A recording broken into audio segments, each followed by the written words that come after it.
Ты готов сыграть? Да. Подожди. Миш, у меня для тебя одно важное признание. В отличие от тебя 3-летнего, я 40-летний лоб. Играть в шахматы не умею. Поэтому мы тебе нашли достойного противника. Я приглашаю в эту студию 12-го чемпиона мира по шахматам, международного гроссмейстера, заслуженного мастера спорта СССР Анатолия Карпова.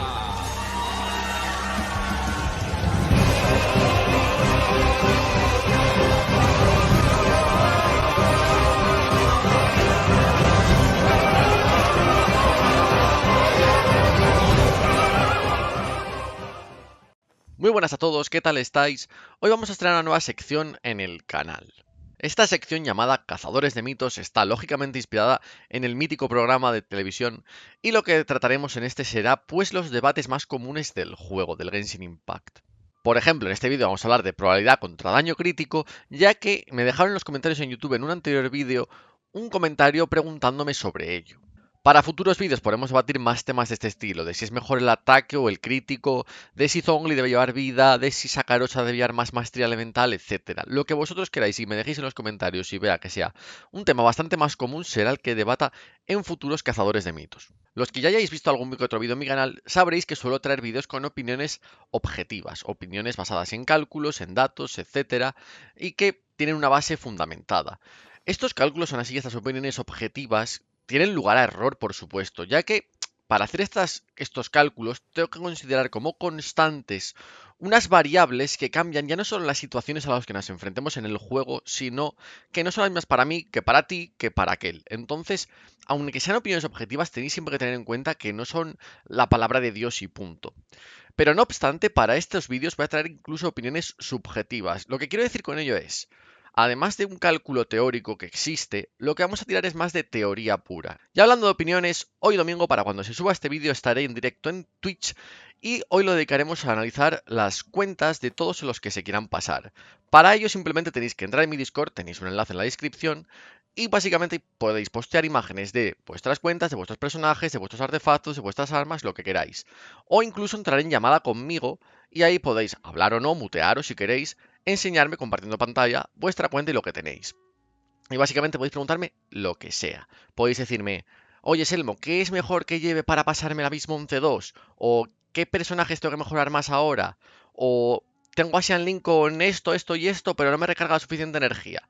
Lo que sea, podéis entrar y preguntar. Así que ya sabéis, en cuanto acabéis el vídeo, dadle un buen like, suscribíos al canal si no lo estáis todavía y pasaros por mi canal de Twitch y ahí podremos charlar tranquilamente todos. Volviendo al tema. El crítico es una mecánica clásica presente en infinidad de juegos, da igual el género, da igual el RPG, que MMO, que gacha, en infinidad de juegos el crítico es algo que está presente y es algo que es muy relevante de cara a nuestros personajes que hacen daño. Como os comentaba antes, no quiero entrar en fundamentos matemáticos, en cálculos, en estadísticas, ya que creo que el crítico está muy machacado ya a lo largo de la historia de los videojuegos y es algo que digamos que se conoce bastante. La escala 1-2, es decir, probabilidad, daño crítico, lo que tengas de probabilidad, el doble de daño crítico, que como veis no la cumplo en este ejemplo, pero ya veremos por qué, suele ser lo considerado más óptimo. Y es cierto, es una escala que sigue funcionando, es una escala que funciona de maravilla, y es una escala que es una buena base principal para seguir. Pero tiene un gran pero y es que a medida que avanzas en el juego, esta escala deja de funcionar. La razón básicamente es que cuanto más subas tu probabilidad de crítico, si lo único que haces es duplicar tu daño en función de tu probabilidad, lo que pasará cuando llegues a los 90 de probabilidad y 180 de daño, es que si sigues escalando tu probabilidad a ese mismo ritmo con tu daño, perderás daño, ya que la mayoría de tus golpes ya van a ser críticos, no necesitas acercarte al 100%. Y desde luego, si superas el 100% es literalmente una estadística perdida. 101% de daño de probabilidad de crítico es lo mismo que 100%, así que ese 1% lo estás perdiendo completamente y podría ser otra cosa mejor. Así que la escala 1-2 desde luego al principio y durante un largo tiempo funciona de maravilla, pero insisto, a medida que avanzas en el juego, a medida que consigues mejores estadísticas, esa escala empieza a cojear. Pero esto es algo que podemos aplicar a absolutamente todos los juegos del mundo. Algunos tienen sus mecánicas y algunos tienen otras. Pero esa es una regla general que el Genshin Impact, aunque le funcione, tiene sus matices. En primer lugar, vamos con qué es el Genshin Impact. El Genshin Impact es un juego que tú quieres estadísticas y quieres personajes fuertes para completarte un PvE, es decir, jugador contra lo que básicamente es el ambiente del mundo. No tiene un PvP, que es básicamente jugador contra jugador. Y aunque tuviera PvP, quizás también daría igual. La razón principal es que lo que no tienes es costes. ¿Qué quiero decir con costes? Tú cuando haces un dominio no pagas resina por hacer el dominio. Tú pagas resina por reclamar la recompensa del dominio. Es decir, si vas al dominio y pierdes, no pierdes nada. Pasa lo mismo con el high end del juego, que es el abismo. Tú al abismo puedes entrar una y otra y otra y otra vez y no pasa nada. Puedes perder todas y no pasa nada. No tiene un coste entrar, simplemente entras. ¿Qué pasa entonces con esto? ¿Por qué esto influye en la probabilidad y el daño crítico? La razón es básicamente que tú lo que quieres es completarlo.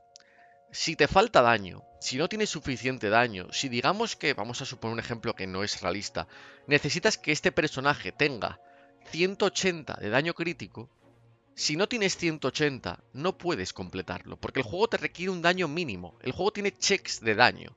Sin ese daño, no vas a poder pasarte el juego. Entonces, si por ejemplo Mikechin, como os estaba contando, tuviera una escala correcta de 70-140 de la 1-2, no sería capaz de completar ese objetivo, porque me pide 180 de daño y solo tengo 140. Esta es una de las razones por las que suelo no recomendar, a medida que avanzamos, la 1-2 en el Genshin Impact. Porque lo que quieres es completarte el juego. Y no tienes penalización por el fracaso. No tienes penalización porque hayas tenido mala suerte y no te hayan salido los suficientes críticos. Simplemente puedes volver a entrar y ya está. Muchas veces digo esto y la gente me dice, ¿entonces qué llevamos? ¿5 de probabilidad de crítico y 500 de daño? No, joder, porque entonces vas a estar toda la puta vida hasta que consigas pasártelo porque tienes solo un puto 5% de tus golpes como críticos. Pero a medida que pasas de 50, ya puedes empezar a decir, bueno, 1 de cada 2 golpes ya es mucho. Quizás puedo empezar a pensar más en el daño. Y aquí viene la segunda parte de todo esto y por qué Mikechin sí que está optimizada incluso con la 1-2, que son los buffs ajenos, que en el Genshin Impact existen y otros juegos quizás no. Por ejemplo, Keqing, que es el ejemplo que estoy poniendo, aunque es un ejemplo súper injusto porque es muy facilón, pero igualmente lo voy a hacer, tiene un talento pasivo que básicamente cuando usa su habilidad definitiva, que es lo primero que haces en la rotación de Keqing precisamente por lo que hace esto, aumenta su probabilidad de crítico un 15%. Es decir, mi Keqing, cuando empieza a dar hostias, va a contar no con 68, sino con 83 de probabilidad de crítico.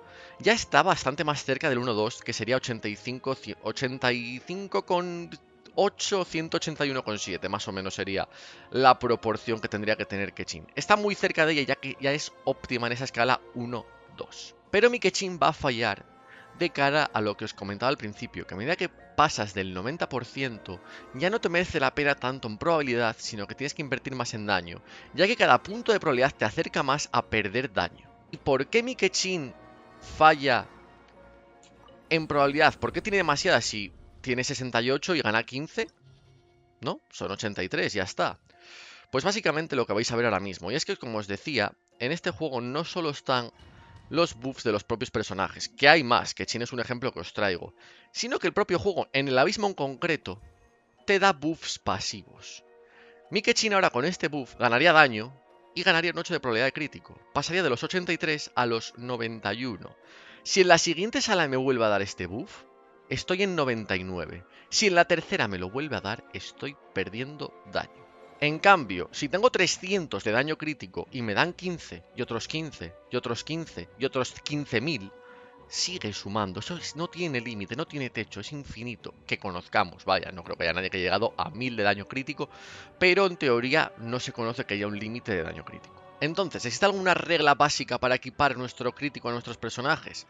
Realmente no, por lo que os comentaba. Podéis tener a Keqing ahora mismo de esta forma, pero luego en otro equipo quizás metéis dos personajes de crío que os da un 15% extra de probabilidad de crítico contra enemigos afectados por crío, la resonancia.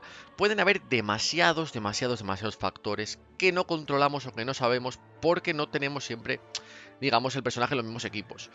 Y claro, lo que no queremos es hacer infinitos equipos distintos artefactos para las infinitas distintas situaciones. Queremos un equipo por personaje, un equipo de artefactos por personaje. Unos artefactos que no movamos, que dejemos ahí equipados y ya está. Entonces, ¿cómo hacemos una idea base? Esto es súper subjetivo lo que os voy a decir ahora, así que no está fundamentado por nada.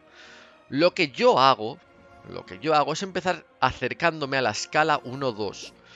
con 50 a 100. Los artefactos de Inmona no están subidos, ¿vale? Así que la corona todavía me tiene que dar bastante probabilidad y llegaré a 50. Me acercaría a un 50 a 100 y luego intentaría buscar la mayor cantidad de daño posible hasta, digamos, los 150. Aquí ya estáis bastante bien. La razón que digo esto es que el reto del juego es el abismo. Y el abismo nos da a día de hoy los buffs que acabáis de ver de probabilidad de daño crítico. Los buffos del abismo cambian por día, así que hoy igual tenéis ese buff, mañana tendréis otro. Hoy domingo no sé si es el mismo para todos, eso no lo he comprobado. Por ejemplo, había probabilidad de daño crítico en la primera sala. Es posible que en las siguientes salas también lo haya. Me suena que había algún día que me tocó ese buff varias veces seguidas. Por ello yo lo que hago es no invertir demasiado en probabilidad. Si me tocan las 3 salas ese buff, voy a tener 24% de probabilidad. Mi Zhongli va a superar los 75, va a estar muy cerca de 80% de probabilidad de crítico y se va a poner básicamente en cerca de 200 de daño. 80-200 me parece una proporción súper válida. Así que por eso prefiero dejar ese 50-150 como una base más óptima.